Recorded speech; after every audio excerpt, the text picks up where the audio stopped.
Cruises in 2026, the untold dress code secrets that can get you banned.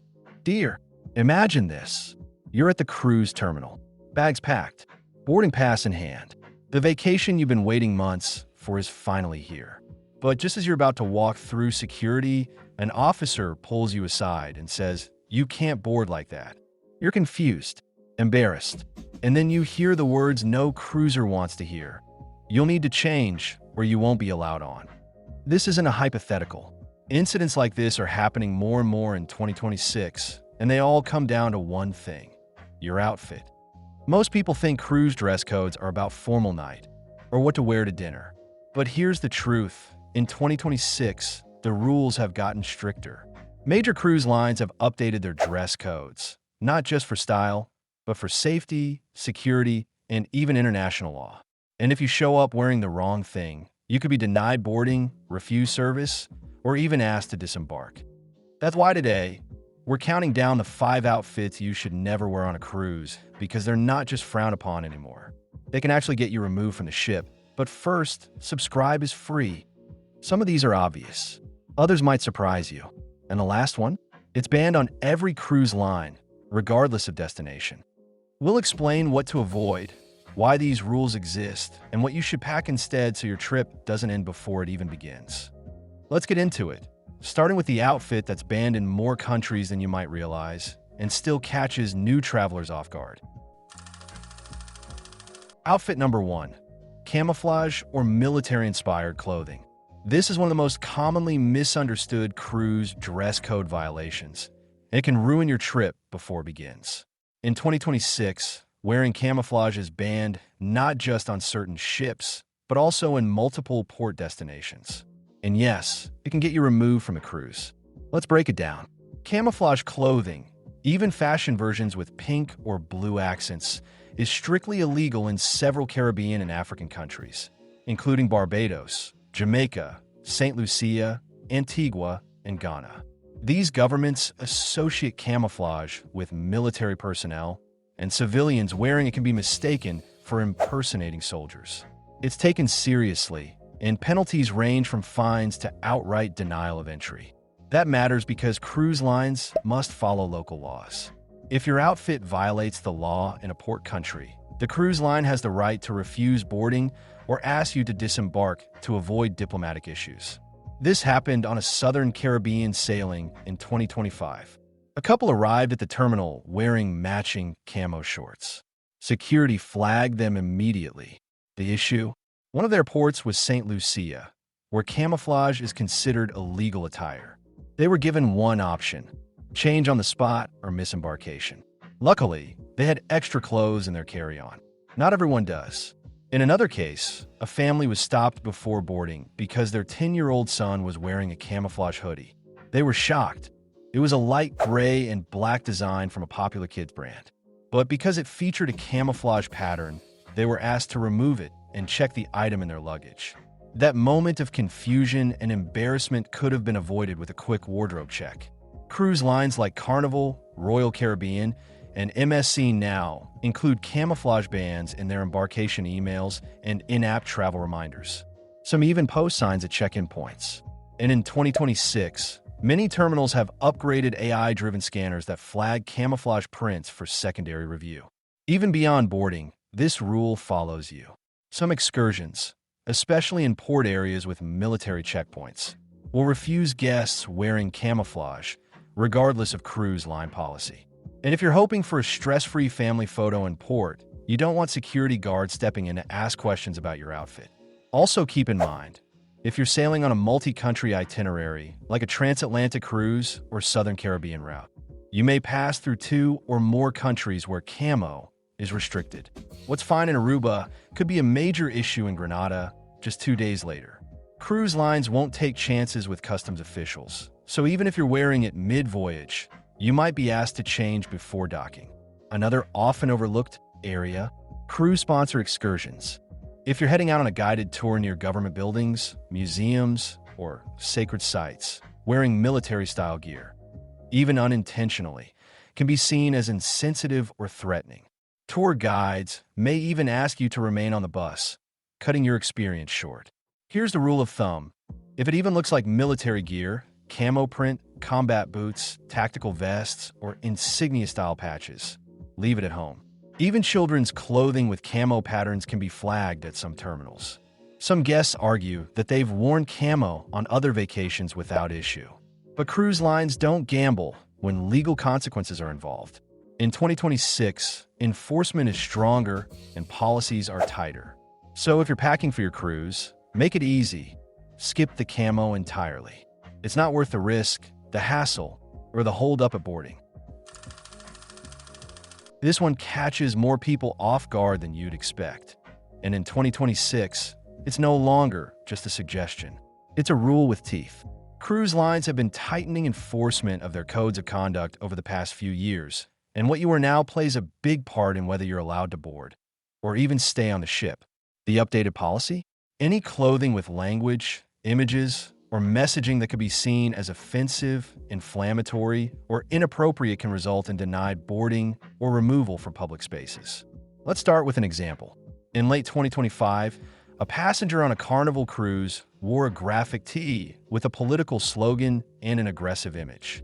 It caused arguments in the terminal, security was called, and the guest was asked to change before boarding could continue.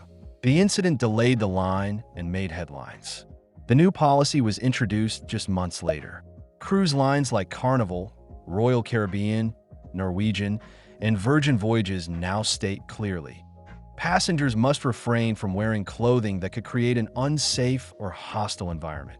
That includes profanity, hate speech, political messaging, sexually suggestive images, and anything that mocks religion or race.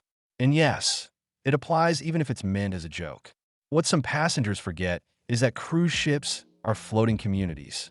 You're sharing space with thousands of people from different countries, cultures, and age groups.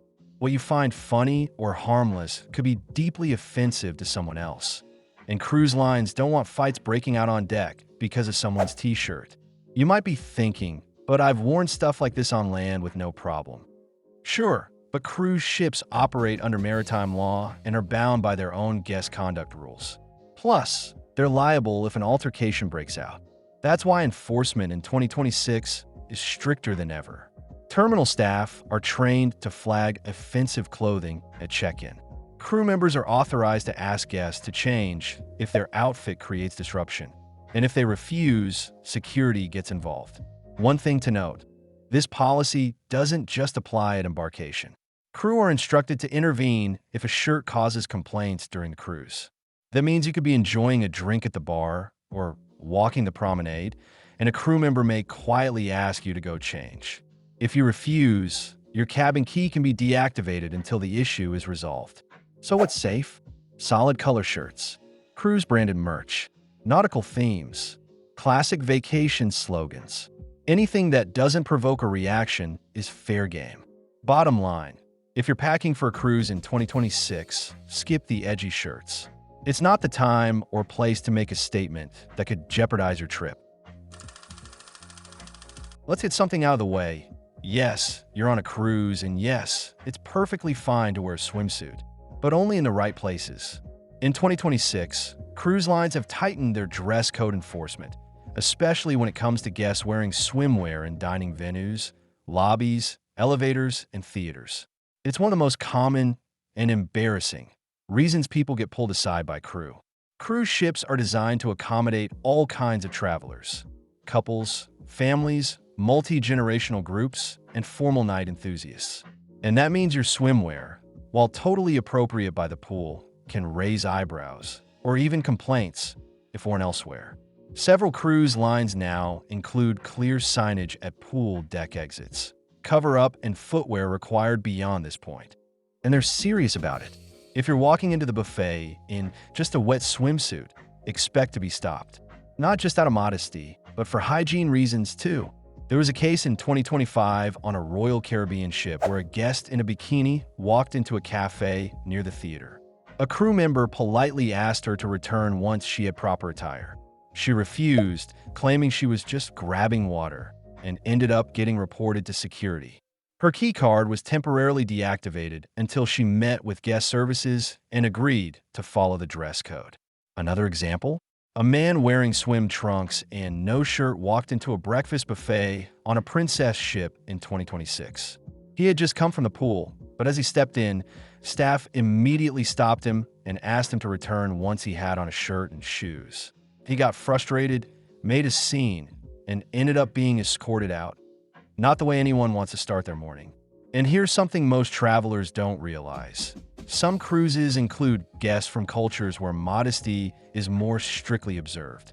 What feels normal at home might come off as inappropriate in an international crowd.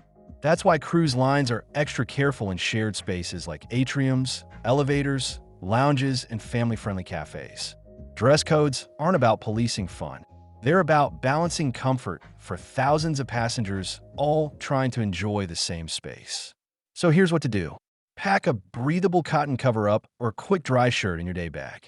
Keep a pair of sandals or slides in there too.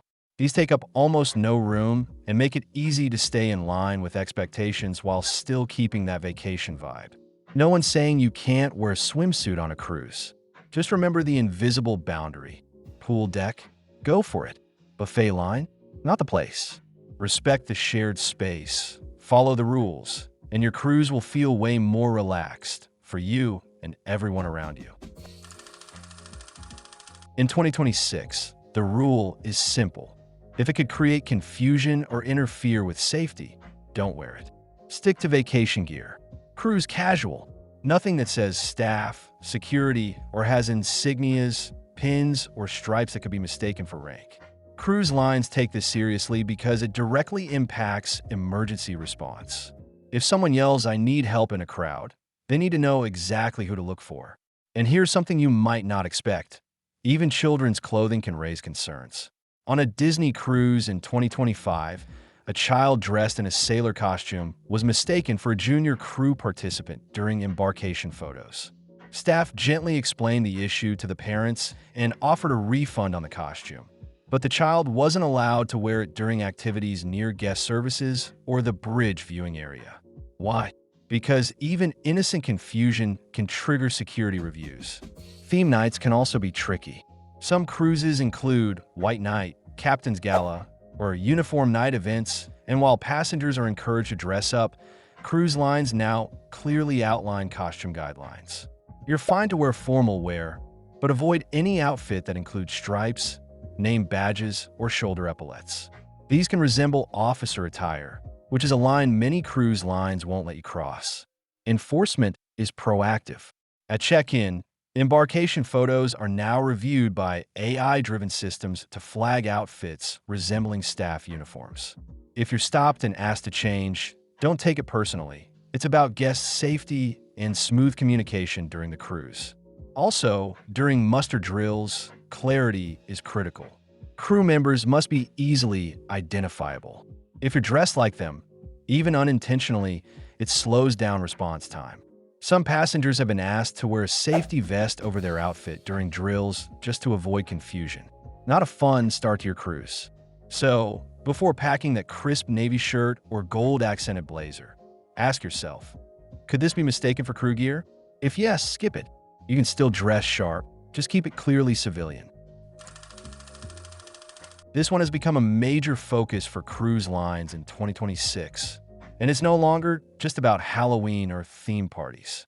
If you wear something that mocks, misrepresents, or appropriates a culture, religion, or a nationality, you could face serious consequences, including removal from events or even being disembarked at the next port. For example, a passenger recently wore a feathered headdress to a Caribbean night party on a mainstream cruise line.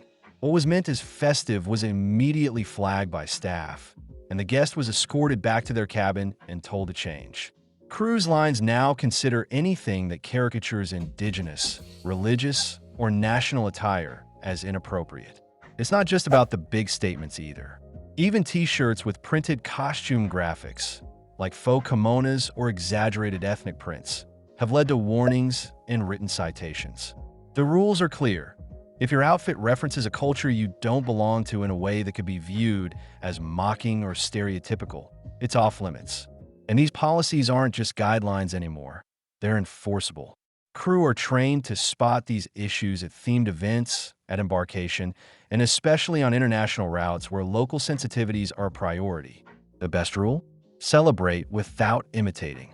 Go festive, go bright, go bold, but steer clear of anything that mimics traditional or sacred attire unless it's part of your own culture.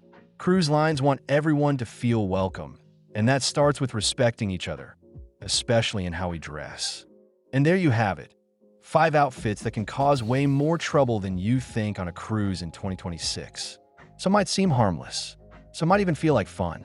But the truth is, cruise lines are stricter than ever when it comes to dress codes, guest safety, and mutual respect on board. Most people don't read the fine print before sailing. They pack for the vacation they imagine, not the rules they're agreeing to the moment they book. But now, you know better. And if you avoid these 5 mistakes, you'll not only stay out of trouble, you'll actually enjoy your trip a whole lot more. Your vacation should be stress-free, not full of awkward conversations with guest services or security. So pack smart, be respectful, and cruise with confidence. If this helped you spot a mistake you didn't even know you were making, hit that like button and subscribe for more cruise tips like this one. The next video on screen breaks down what not to do on embarkation day. And it's a must-watch if you want to start your trip right. Remember, sir, safe sailing and smarter packing. See you in the next video.